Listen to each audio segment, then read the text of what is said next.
ہم کریں گے ہر مظلوم کی حمایت۔ बिस्मिल्लाहिर्रहमानिर्रहीम। अस्सलाम वालेकुम। मैं हूं हुरैन फातिमा और आप देख रहे हैं हिमायती न्यूज HD चैनल। नजर डालते हैं आज की अहम खबरों पर। पंजाब फूड अथॉरिटी ने हजारों खराब अंडों की खीप पकड़ ली। फूड सेफ्टी टीम का GT रोड चीचावती में कोल्ड स्टोर पे छापा।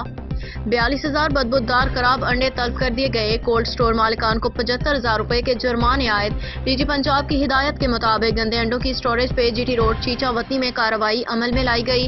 कार्रवाई के दौरान फंगस ज़दा बदबूदार अंडे बरामद किए गए। मुजरे सेहत अंडों को फ्रेश स्टॉक के साथ स्टोर किया गया था। खराब अंडों से भारी मिकदार में फूड आइटम्स की तैयारी के लिए बेकरियों पे सप्लाई किए जा रहे थे। फूड सेफ्टी टीम ने गैर मयारी अंडे बरामद करके मौका पे तलब कर दिए। कवानीन की संगीन खिलाफवर्जी पे स्टोर मालिकान को 75,000 रुपए जुर्माना किया गया। इस मौका पे DG food authority Asim Javed का कहना था कि खराब अंडों की तरसील का कारोबार करने वाले इंसानी सेहत के दुश्मन हैं। उनका मजीद कहना था कि सेहत दुश्मन अनासर किसी रायत के मुस्तहिक नहीं। अब तक के लिए इतना ही। मजीद खबरों और अपडेट्स के लिए देखते रहें हिमायती न्यूज HD चैनल।